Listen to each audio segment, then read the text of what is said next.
আসসালামু আলাইকুম, শুভ সকাল। আশা করি সবাই ভালো আছেন। এই যে দেখতে পারতেছেন আমাদের নতুন মেহমান, আমাদের খামারে নতুন মেহমান যোগ করা হয়েছে।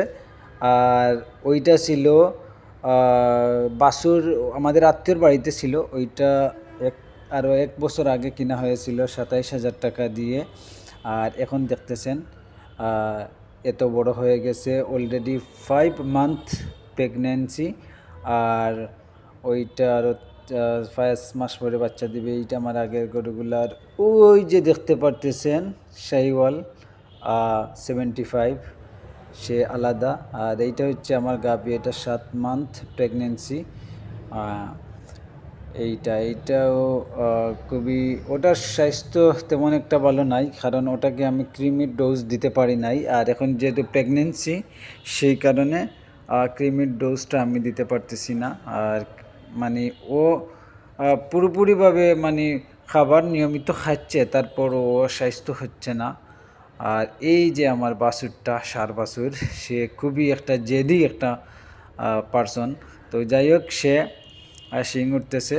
আর তাকেও প্রায় 6 থেকে 7 মাস হয়ে গেছে আমি ক্রিমির ডোজ দিতে পারি নাই। আমি খুবই ব্যস্ততা আজকালকের মধ্যে তাকে ক্রিমির ডোজ দিয়ে দিব।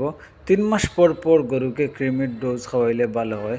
তারপরও মোটামুটি ভালো আছে আমার গরুগুলা, অনেক ভালো আছে। আর এই সময়ে, এই সিজনে, শীতকালে মানে ঘাসের একটা যে অবস্থা, ঘাস মানে পাওয়াই যায় না, মাঠে কোনো ঘাসই নেই, মানে এরকম অবস্থা। মাঠে দেওয়া লাগে গরুগুলা। আর বর্ষার পানিতে আমার যে ঘাসের জমিগুলাতে যে ঘাসগুলা নষ্ট হয়ে গেছে, পরবর্তীতে পানি যাওয়ার পর সেই জমিগুলাতে আমি ঘাস রোপণ করেছি, কিন্তু ঘাসগুলা এখনও বড় হইতেছে না, এই জন্য ঘাস মানে কাটতে পারতেছি না। তো যাই হোক, আর সব সময় আমি আমার গরু সুস্বাস্থ্যে আছে কিনা সেটা আমি চেক করি, খুবই ফলো করি। আর এই বাছুরটা আমার, এই বাছুরের হচ্ছে ফেব্রুয়ারির 15 তারিখ ওর জন্ম হয়েছে। আর এখন হচ্ছে জানুয়ারি। তো যাই হোক, প্রায় 11 মাস হয়ে গেছে, 1 বছরের কাছাকাছি।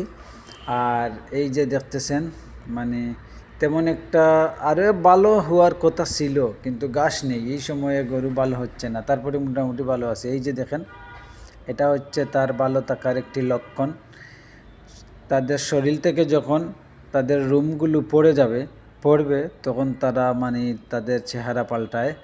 আর এই যে এইটা কিন্তু পুরোপুরিভাবে সুস্থ আছে, যদিও 5 মান্থ প্রেগনেন্সি, তারপরও এটা খুবই ভালো আছে। এটাকে একটু চেক করব, এটার শরীরের নোংরা প্রমাণ দিবে গরুকে যে গরু কেমন স্বাস্থ্যের অধিকারী। তো যাই হোক, সেটা এখানে দেখবেন অবশ্যই। এই যে দেখতেছেন, এই যে দেখতেছেন, এই যে তাদের রুমগুলা, ওটা মোটামুটি স্বাস্থ্য ঠিক আছে, আলহামদুলিল্লাহ। তো যাই হোক, এই পর্যন্ত ভিডিওটি।